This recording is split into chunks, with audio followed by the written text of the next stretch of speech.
வணக்கம், அனைவருக்கும் தீபாவளி வாழ்த்துக்கள். நம்ம வந்து 9ஆம் தேதி வரையும் ட்ரேட் பண்ணியிருக்கோம். 10, 11, 12, 13 4 நாள் வந்து என்னால் அப்லோட் பண்ண முடியல. நான் பார்த்தீங்கன்னா ஒரு சில நாள் வந்து நானே ட்ரேட் பண்ணேன், பட் என்னால் வந்து ரெக்கார்ட் பண்ணக்கூடிய அளவுக்கு உண்டான சூழ்நிலை வந்து எனக்கு அமையல. ஸோ ட்ராவலிங்கு இந்த லேப்டாப் எடுத்துகிட்டு போயிட்டு இருக்க முடியல. அதனால் வந்து நான் வந்து ஆனால் ட்ரேட் பண்ணியிருக்கேன் அன்றைக்கி. ஸோ அன்றைக்கி என்ன நடந்தது லாஸ்ட் வீக் அப்படின்றத நம்ம டேரெக்டாக வந்து சும்மா சார்ட்டில் உட்காந்து பார்க்காம நம்ம கான்ட்ராக்ட் ஷீட்டே டேரெக்டாக எடுத்து பார்த்துடலாம். ஃபஸ்ட்டு மெயிலில் அலைஸ் ப்ளூ மெயில் மட்டும் நான் ஃபில்டர் பண்ணிக்கிறேன். நமக்கு 9ஆம் தேதி ட்ரேட் பண்ணியிருக்கோம். 9ஆம் தேதி ட்ரேட் பண்ணதோடைய கான்ட்ராக்ட் ஷீட் பார்த்தோம் அப்படின்னா 10ஆம் தேதி நமக்கு வந்திருக்கும். ஸோ அதை முதல்ல எடுத்து பார்த்துடலாம்.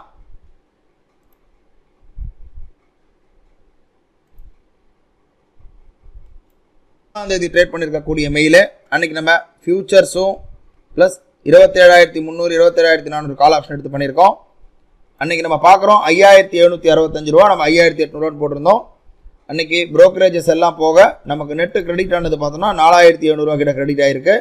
இது 9ஆம் தேதிக்கு உண்டான ட்ரேடு. அடுத்து 10ஆம் தேதிக்கு உண்டான ட்ரேடு பார்ப்போம். 10ஆம் தேதிக்கு உண்டான ட்ரேடு வந்து நமக்கு வந்து 11ஆம் தேதி தான் அப்டேட் ஆகிருக்கும். ஸோ அந்த மெயில் வந்து 11ஆம் தேதி மெயில் பார்ப்போம்.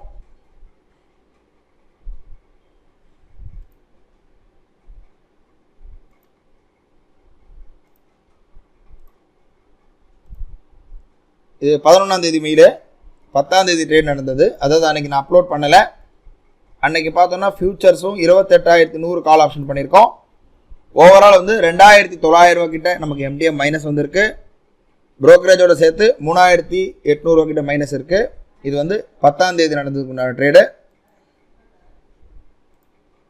11ஆம் தேதி நடந்த ட்ரேடு பார்ப்போம். 11ஆம் தேதி ட்ரேடு வந்து நமக்கு வந்து 11ஆம் தேதி நைட்டே நமக்கு வந்திருக்கு.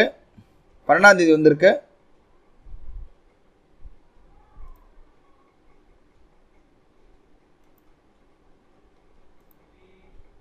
இது பார்க்குறோம் 11ஆம் தேதி நடந்த ட்ரேட். இது 11ஆம் தேதி நம்ம பார்த்தோன்னா ஃபியூச்சர்ஸ் பண்ணியிருக்கோம், ப்ளஸ் ஆப்ஷன் 28,800 பண்ணியிருக்கோம்.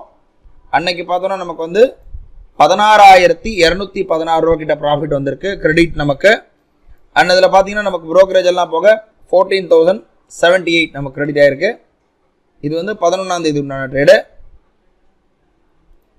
அடுத்து 12ஆம் தேதி உண்டான ட்ரேட் பார்ப்போம். 12ஆம் தேதி உண்டான ட்ரேட் வந்து நமக்கு 13ஆம் தேதி மெயில் வந்திருக்கு.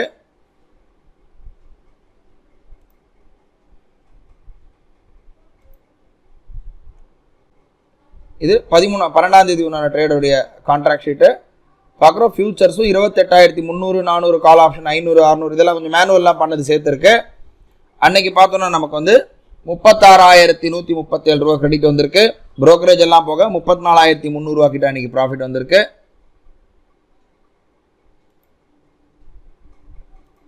அடுத்து 13ஆம் தேதி நடந்த ட்ரேடு பார்ப்போம். 13ஆம் தேதி நடந்த ட்ரேடு வந்து நமக்கு அன்னைக்கு நைட்டே வந்திருக்கு.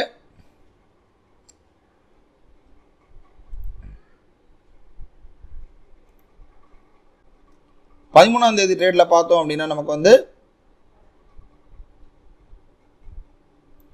13,123 ரூபா கிட்ட அன்றைக்கி ப்ராஃபிட் வந்திருக்கு. ப்ரோக்கரேஜ் எல்லாம் போக 10,750 ரூபா கிட்ட வந்திருக்கு. அதுக்கு அடுத்தது தீபாவளி அன்னைக்கு நடந்த ட்ரேடு, அதாவது 14ஆம் தேதி முகூர்த்த ட்ரேடிங் அன்னைக்கு நடந்த ட்ரேடு. இது இதோடைய கான்ட்ராக்ட் ஷீட்டு. இது பார்த்தோம்னா 14ஆம் தேதி நடந்த ட்ரேட் வந்து வெறும் பேங்க் நிஃப்டி ஃபியூச்சர்ஸ் மட்டும் தான் பண்ணியிருக்கோம். சாயந்தரம் 6 மணிக்கு அப்புறமா ரோபோ மூலமாக தான் பண்ணது.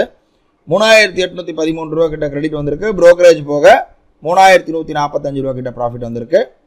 இதுதான் போன வாரம் வந்து நம்ம ட்ரேட் பண்ணதுடைய ஸ்டேட்டஸ். ஓவரால் பார்த்தோம்னா லாஸ்ட் வீக் வந்து ரொம்ப நல்லாவே இருந்தது மார்க்கெட்டு, ஏன்னா அந்த யூஎஸ் எலெக்ஷன் பேஸ் பண்ணி.